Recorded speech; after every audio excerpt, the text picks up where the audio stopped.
오늘의 사연 시작하겠습니다. 올라오는 사연 챙겨 듣고 있는 29살 남자입니다. 따로 하는 일은 없고 아르바이트 하면서 먹고 살고 있습니다. 작년에 형수님과 있었던 일입니다. 군입대 타이밍을 잘 맞춰서 칼복학을 하면서 제 주변 동기들이나 친구들보다 조금 더 빠르게 대학을 졸업하게 되었습니다. 취직을 바로 준비했으면 더할 나위 없이 좋았겠지만 졸업 일찍한 게 뭐라고 그렇게 여유를 부렸는지 취직 준비보다 조금 더 청춘을 즐기자는 생각에 취직을 위해 더 해야 하는 공부를 안 하고 놀기 시작했어요. 토끼와 거북이의 일화가 생각이 나네요. 지금은 뭐하러 그렇게 헛된 시간을 보냈는지 후회가 되지만 이미 후회를 시작했을 때는 때가 늦은 상황이었어요. 시간은 야속하게도 빠르게 지나가기만 했습니다.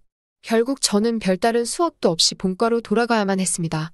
저희 집이 큰 집은 아닌데 대신에 다른 의미로 큰 집이었습니다. 말 그대로 집이 제일 컸거든요. 덕분에 친척들이 전부 모이기 쉽다는 이유 하나만으로 제사를 저희 집에서 지내고 명절이나 무슨 날마다 저희 집에 모였습니다. 세뱃돈을 받기 위해 내려간 본가에서 처음으로 가족이 아닌 사람이 한 명 섞여 있었어요. 사촌형이 있었는데 결혼을 할 것 같다고 가족들에게 인사를 시키려 예비 형수님을 데리고 왔던 거예요. 저는 형수님을 처음 보자마자 속으로 와하고 탄성을 내질렀습니다. 요즘 잘 나가서 예능에도 많이 나오는 연예인 누구를 완전히 그대로 빼다 박은 외모를 가지고 있었기 때문이에요. 그리고 신기했던 게 친척형이 옛날부터 공부를 잘해서 어머니도 저한테 친척형 하는 거 반만 따라해보라는 잔소리까지 들을 정도로 공부벌레였는데 그래서 당연히 똑같이 고리타분하고 지루한 공부벌레 같은 여자를 만날 줄 알았는데 또 어디서 이렇게 예쁜 여자를 데리고 왔나 싶더라고요. 그래도 잘 보인다고 형수님이 나름 차려입고 왔는데 제사를 지내는 집이라고는 설명을 듣지 못한 건지 치마를 입고 와서 제사 지낼 때 자꾸 눈길이 그쪽으로 가서 아주 혼이 났습니다. 식사할 때도 교자상을 여러 개 붙여놓고 펴서 먹었는데 일부러 형수님 옆에 앉았는데 정말 어쩔 줄을 몰라 하더라고요. 친척형도 자기 와이프 될 사람이 저렇게 불편해하고 있는데 눈치도 전혀 없다 싶어서 제가 방에 가가지고 담요를 하나 가져다 줬습니다. 형수님이 담요를 받으면서 저한테 고맙다고 눈인사를 하는데 형수님의 미모에 그 정도의 눈웃음이면 우리 친척형이 아니라 어디 재벌집 후계자도 꼬실 수 있었을 텐데 싶었습니다. 아무튼 제사가 끝나고 점심 식사까지 끝나고 나니 어른들 몇몇은 거실에 모여서 수다를 떨고 있고 나머지 사람들은 각자 빈방 하나씩 차지하고 낮잠을 자거나 했습니다. 저도 제 방에 가서 쉬고 싶었는데 취직 안 한다고 친척들 입에 오르내리다가 갑자기 잔소리를 듣는 분위기가 돼버려서 어떻게 방에 들어가지도 못하고 나가지도 못하고 벌만 서고 있었습니다. 그러다가 친척형이 전날에 늦게까지 일하고 퇴근을 했고 몇 시간 못 자고 차 끌고 내려오느라 많이 피곤하다고 하여 제 방에서 눈 좀 붙이겠다고 하는 바람에 방까지 빼앗겨버리고 말았어요. 누구는 어디 취직했다더라 하면서 무슨 사돈의 팔촌 이야기까지 하면서 저를 나무라고 있었습니다. 일찍 눈치채고 방에 들어가지를 못해서 괜히 화제의 주인공이 되어버렸고 요즘은 뭐가 비전이 좋다더라, 월급을 잘 받는다더라 이런 이야기를 들으면서 혼나고 있었습니다. 훈수도 당하고 비교까지 당하니까 솔직히 자존심도 많이 상하고 내가 왜 이러고 있나 싶었는데 저희 친누나가 마침 친구 좀 만나고 오겠다고 밖으로 나가다가 갑자기 저를 향한 화살이 누나한테 향하게 된 것이었습니다. 명절날에 어딜 쏘다니냐 하면서 여자가 그렇게 밖으로 돌면 시집을 못 간다나 하면서 저 대신에 누나가 붙잡혀서 잔소리를 다 받아내기 시작한 거예요. 저는 그 틈을 타서 그 자리에서 빠져나올 수 있었습니다. 괜히 제 방에서 자고 있는 친척형을 깨우는 게 아닌가 싶어서 마침 붙잡혀버린 누나 방에서 쉬면 되겠다 싶어서 거실에 있는 어른들한테 최대한 들키지 않도록 살금살금 누나 방으로 향했습니다. 시선은 친척 어른들을 향해 있었고 최대한 살살 문을 열고 들어갔는데 방에 들어가 방문을 닫았을 때 저는 얼음처럼 굳어버리고 말았습니다. 방 안에는 예비 형수님이 계셨고 마침 형수님은 누나가 빌려준 편한 옷으로 갈아입고 있던 와중이었던 거예요. 어른들이 계시니 괜한 일을 만들까봐 형수님은 제가 들어오는 걸 보고도 놀라서 있을 뿐 소리도 지르지 못하는 상황이었던 거였습니다. 그런데 저도 그 순간에는 당황해서 어떻게 할 수가 없더라고요. 밖으로 나가면 나가는 대로 다시 친척들한테 잡힐 것 같고 그랬다가 친척 어른들 앞에 형수님의 이런 꼴을 다 보여주겠다는 생각이 들었어요. 그래서 작은 소리로 죄송합니다 연신 사과를 한 뒤에 고개를 반대쪽으로 돌려버렸습니다. 하지만 고개를 돌리고 눈을 꽉 감고 있었음에도 불구하고 이미 뇌리에 각인된 모습이 감은 두 눈 속으로 선명하게 보이더군요. 거기에 눈을 감고 들려오는 스르륵거리는 소리가 오히려 그 장면을 상상하게 만들어버렸습니다. 이제 괜찮다고 하는 형수님 말에 다시 눈을 뜨고 고개를 돌렸습니다. 매일 누나가 입는 편한 티셔츠에 반바지로 갈아입었는데 옷이 날개라고 하는 말은 다 거짓말 같은 게 같은 옷인데도 형수님이 입고 있으니까 아예 다른 옷처럼 보이더라고요. 하얀색 티셔츠가 얇아서 속이 비치는데 오히려 그것마저도 잡지화보에 나올 법하게 스타일 있어 보였습니다. 형수님이 얼마나 아름다웠는지는 둘째치더라도 제가 다시 밖으로 나가는 것도 애매한 게 현관문이 닫히는 소리가 난 걸 보니 누나도 어떻게 친척들 소나기에서 탈출해서 당초의 목적대로 집 밖에 나간 것 같았습니다. 그러니 제가 나가면 다시 친척들에게 잡혀 잔소리를 들어야 했죠. 물론 형수님하고 단둘이 좁아터진 누나방에서 있는 것도 충분히 어려운 일이었습니다. 그런데 형수님이 저보고 괜찮다고 방 안에서 소리가 다 들려서 알고 있다고 하면서 자기는 신경 쓰지 말고 방에서 있으라고 하는 겁니다. 형수님한테 친척형은 제 방에서 자고 있는데 왜 누나 방에 계시냐고 물어봤어요. 형수님은 아직 결혼한 것도 아니고 결혼할 사이라고 소개를 해주러 온 건데 어른들 다 계신데 아무리 그래도 한 방을 쓰는 건 아닌 것 같아서 그랬다고 합니다. 친척형이 제가 이 방에 있는 걸 알면 화내지 않겠냐고 물어보니 그건 걱정하지 말라고 하더라고요. 일어나면 연락을 준다고 했다고 그때 나오면 된다고 미리 말을 맞춰놔서 괜찮다고 했습니다. 형수님도 가만 보니 먼 길 오느라 많이 피곤해 보였고 편한 옷으로 갈아입은 게 낮잠을 좀 자려고 했던 것 같아서 누나의 침대를 양보했습니다. 저는 바닥에 누워도 된다고 하고 바닥으로 먼저 누워버렸어요. 핸드폰으로 뭐 드라마나 영화 같은 걸 보려고 했는데 도무지 집중이 안 되더라고요. 형수님은 피곤했는지 금방 잠이 들었고 새근새근 숨쉬는 소리가 들리니 그 소리가 너무 신경이 쓰였나 봐요. 예쁜 사람은 잘 때 어떤 모습으로 자는지 궁금해서 살짝 고개를 들어서 형수님을 쳐다봤는데 저를 의식한 건지 제가 있는 방향으로 등을 돌린 채 자고 있었습니다. 그런데 오히려 등을 돌린 채 자고 있으니 뒷모습이 보여서 오히려 더 제 몸과 마음이 둘 다 부풀기 시작했어요. 잡생각이 너무 많이 나서 고개를 돌려버렸습니다. 그러지 않으면 큰 실수를 해버릴 것만 같았어요. 그런데 불편한 건 저만이 아니라 형수님도 불편하긴 매한가지였나 봅니다. 제가 바로 옆에 있어서 그런가 형수님도 잠에 들지 못하고 있는 상황이었었나 봐요. 이번엔 제가 형수님이 있는 반대쪽으로 등을 돌리고 누워있어서 형수님이 일어나 있는지 몰랐는데 형수님이 언젠가부터 제 쪽으로 방향을 틀어서 제가 뭘 하고 있는지 봤는가 봐요. 저는 핸드폰을 만지작대면서 영화 하나를 보려고 준비를 하고 있었는데 형수님이 제가 보는 영화를 보고는 그 영화 자기가 좋아하는 영화라면서 아는 척을 하면서 먼저 말을 걸어왔습니다. 피곤하신데 안 주무시냐 물었더니 괜히 저를 배려해준다고 저 때문에 못 자겠다고는 말을 하지 않았고 그냥 서울로 다시 올라가는 길에 차 안에서 자면 될 것 같다고 하면서 아무리 그래도 어른들이 다 계시고 그런데 편하게 잠들 수 없을 것 같다고 말을 하더라고요. 그 말에도 제가 불편할까봐 헤아려주는 걸 보니 형수님은 참 얼굴도 어쩜 그리 예쁜데 마음씨까지 고운지 여태껏 자라오면서 성적도 항상 좋고 좋은 대학 졸업해서 좋은 회사에 취직한 친척형이었지만 한 번도 부러워해 본 적이 없는데 형수님 같은 여자와 결혼을 하게 된다는 걸 생각하니 처음으로 질투가 다 나더라고요. 아무튼 형수님이 잠을 못 이루고 있는 것 같으니 형수님한테 그러면 영화나 같이 보시겠냐고 물어봤습니다. 누나 방에 컴퓨터가 한 대 있는데 핸드폰을 거기에 연결하면 그나마 조금 큰 화면으로 같이 볼 수 있겠다 싶었거든요. 형수님도 흔쾌히 그러겠다고 했고요. 그렇게 주섬주섬 영화를 보기 위해 세팅을 하고 있는데 앞불싸 가장 중요한 게 없더군요. 핸드폰과 모니터를 연결시켜주는 케이블이 제 방에 있다는 걸 깜빡해버린 거예요. 자신있게 영화를 보자고 했는데 가장 중요한 게 없어서 난감해져 버렸습니다. 형수님한테 죄송하다고 케이블이 없어서 영화를 같이 못 보겠다고 말을 하는데 형수님이 케이블 이거 말하는 거냐고 하면서 형수님의 가방에서 제가 필요한 케이블을 딱 꺼내더군요. 구멍에 맞는가 꽂아봤더니 딱 제가 찾는 그 케이블이었습니다. 이런 걸 왜 가지고 다니시냐 물었더니 오늘 내려오는 길에 차 안에서 자기도 영화 한 편 보고 싶어서 가지고 왔다고 하는 거예요. 어떻게 우연히 겹쳐서 다행스럽게 제 핸드폰을 연결해서 형수님과 영화 한 편을 보기 시작했습니다. 형수님은 침대에 누워서 보고 있었고 저는 바닥에 누워서 보고 있었어요. 영화를 보는데 바닥에 누워서 책상 위에 있는 화면을 보려고 하니 몸이 많이 베기더라고요. 그래서 이리 돌아누웠다 저리 돌아누웠다 하며 편한 자세를 찾고 있는데 형수님이 그걸 보더니 미안했나 봅니다.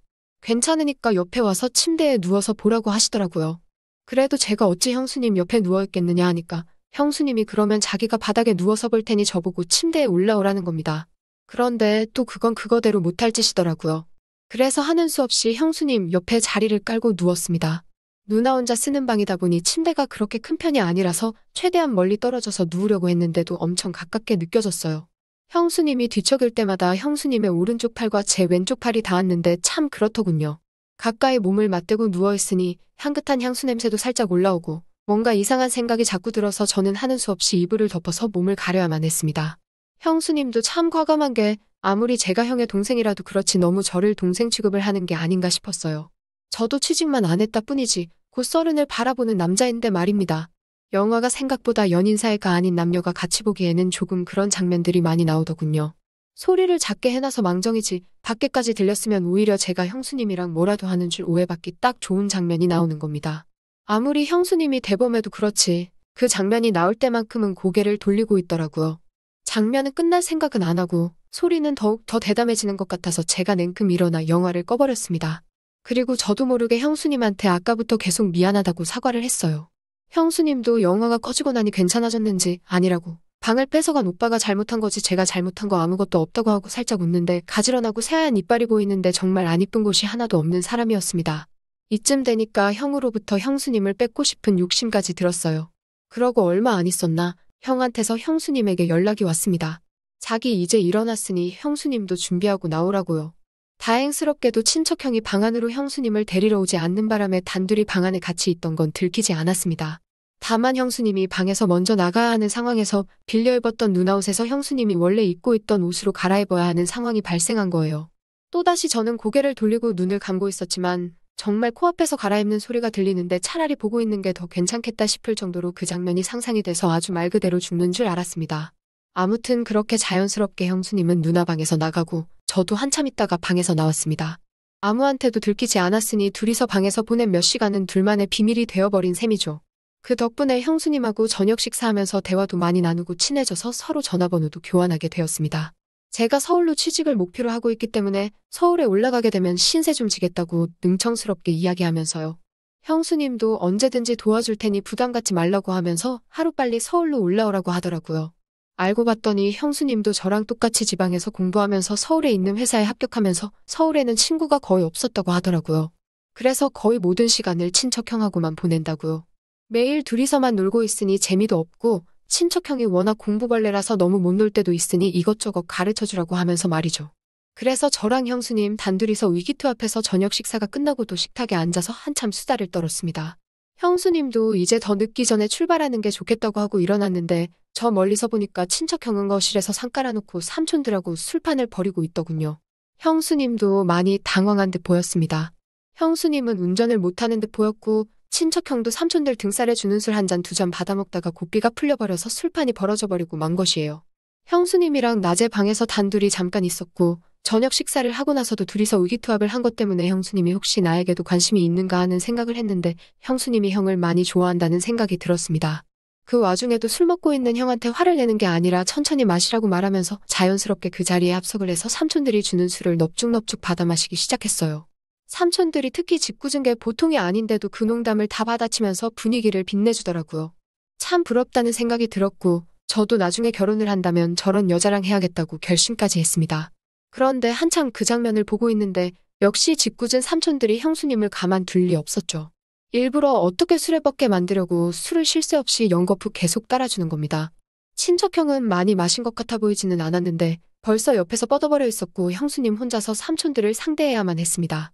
그래서 제가 형수님을 도와주려고 옆으로 가서 형수님한테 집중되는 술을 같이 비우기 시작했어요.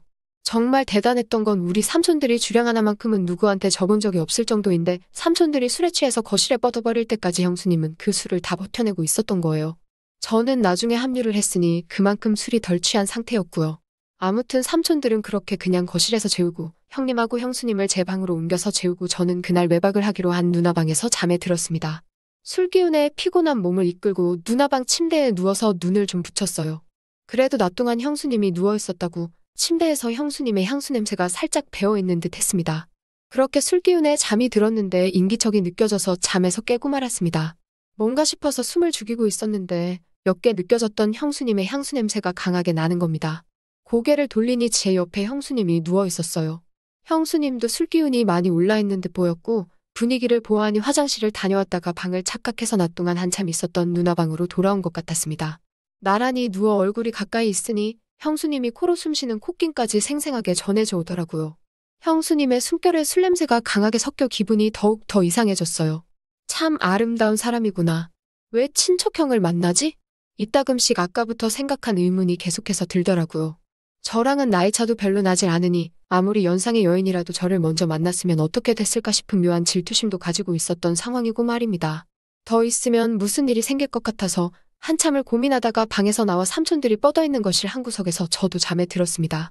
다음 날 아침이 돼서 형수님은 전날 밤의 상황을 기억을 못하는 듯 했어요. 삼촌들은 새벽녘에 깨서 이미 다 돌아갔고 친척형과 형수님도 같이 돌아갈 채비를 하더군요. 이대로 보내면 언제 또 만나나 싶은 생각이 들었습니다. 친척형은 그렇다 쳐도 딱 하루같이 있었을 뿐인데 형수님을 한동안 못 본다는 생각을 하니 너무 서운하고 아쉬웠어요. 그렇게 친척형네를 보내고 저는 다시 누나 방으로 들어왔습니다. 제 방도 있었지만 형수님이 벌써 보고 싶어져서 방 안에 남아있는 형수님의 잔향이라도 맡아보려 들어왔어요. 그런데 벼랑간 제 핸드폰이 울리더군요. 형수님이었습니다. 내용은 얼른 취직하라고, 그리고 서울에서 보자는 말이었어요. 그리고 형수님이 덧붙인 말은 얼른 서울에 와서 어젯밤에 못한 걸 마저 하자고 하는 겁니다. 취했다고 생각했던 형수님은 사실 제정신이었던 거고, 저는 굴러들어온 기회를 제 발로 차버리고 말았던 거예요. 아무튼 그 말이 계기가 되어서 저는 엄청나게 공부를 하게 되었고, 원하는 대로 서울에 취직을 하게 되었습니다. 마침 회사도 형수님네 신혼집과 가까워서 친척형이 출장을 간 날에는 형수님과 둘이서 그날처럼 의기투합해서 함께 시간을 보냈어요. 아직도 가족들에게는 비밀로 하고 형수님과는 종종 만나고 있습니다. 꼬리가 길면 밟힌다는 말이 있는데 들킬 땐 들키더라도 저는 이 관계를 쉽게 끊고 싶지는 않네요. 형수님도 딱 이 정도 사이까지만 원하는 것 같아서 그런 부분은 조금 많이 아쉽습니다. 형수님이 언제고 저를 선택할 결심이 서면 저는 그때는 제 모든 걸 걸어서라도 형수님을 행복하게 해주려고 하는 생각입니다. 또 찾아주셔서 감사합니다. 매일 새롭고 흥미로운 사연으로 찾아뵙겠습니다. 구독과 좋아요 잊지 마시고 다음 사연으로 다시 찾아뵙겠습니다. 감사합니다.